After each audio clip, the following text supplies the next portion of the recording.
আমার স্কুলের ক্লাস 4-এর ছাত্রী সুলতানা খান একটি কবিতা লিখেছে। সেই কবিতাটি আজ পরীক্ষার 2025-এর যে শেষ দিন, পরীক্ষা দেওয়ার পরে সে সেই কবিতাটি আমার হাতে তুলে দেয়। আমি, অর্ঘ্য স্যার এবং বাকি যে সমস্ত শিক্ষকগণ ছিলেন, সেই মুহূর্তে সে আমাকে বলে ওটা পড়তে। আমি 2 লাইন পড়লাম। সেই সময় একটু সকলের মনই ভারাক্রান্ত ছিল, বিশেষ করে যারা 4-5 এবং ঠিক বিদায়বেলার বাঁশি বাজার আগে যে মুহূর্তটা তৈরি হয় যে সমস্ত শ্রেণীতে তারা সেখানে পড়ায়, তারা হয়তো প্রতি বছরই কিছু না কিছু অনুভব করে। এই সময়টা তাদের কাছে একটু কষ্টদায়ক, কিন্তু তার চেয়েও বেশি কষ্টদায়ক হয় এই সমস্ত বাচ্চাদের যারা শিক্ষক শিক্ষিকাকে তাদের জীবনের একটা অঙ্গ হিসাবে ধরে নেয়। কবিতাটা 2 লাইন পড়লাম। পড়ার পরে বললাম আমি পরে পড়ে নেব। পরে পড়তে গিয়ে ভাবলাম ওইটুকু ছোট্ট মানুষ সে ঠিক কতটা ভেবেছে।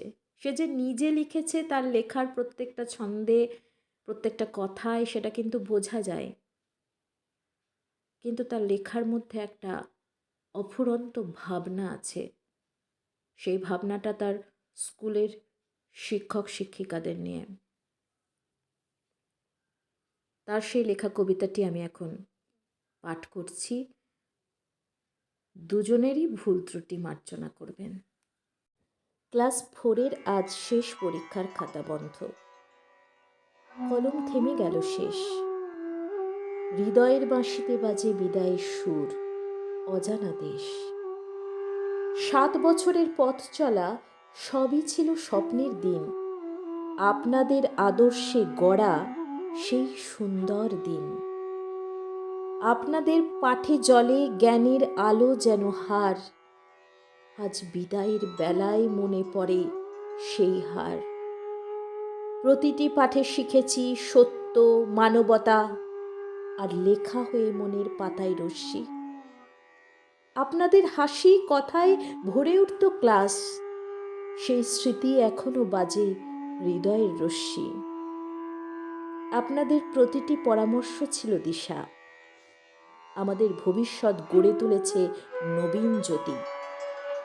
আজ আমরা চলব নতুন পথে, কিন্তু আপনাদের ভালোবাসা থাকবে চিরকালের জ্যোতি। আপনাদের আদর্শে গড়েছি আমরা নিজেদের নতুন পথের সীমানা, যা ভবিষ্যতের পথে চলব আমরা আপনাদের শেখানো মন্ত্র যা। পরীক্ষার শেষে বেজে ওঠে এক ফোঁটা নীরব ব্যথা। আজ বিদায়ের বেলা মনে পড়ে সেই ব্যথা। প্রতিটি অর্জনেই থাকবে আপনাদের অবদান অম্লান। তাই আজ বলি, প্রিয় শিক্ষকগণ, আপনাদের জন্য অন্তরের অফুরন্ত ভালোবাসা, শ্রদ্ধা, চিরকালের রশ্মি।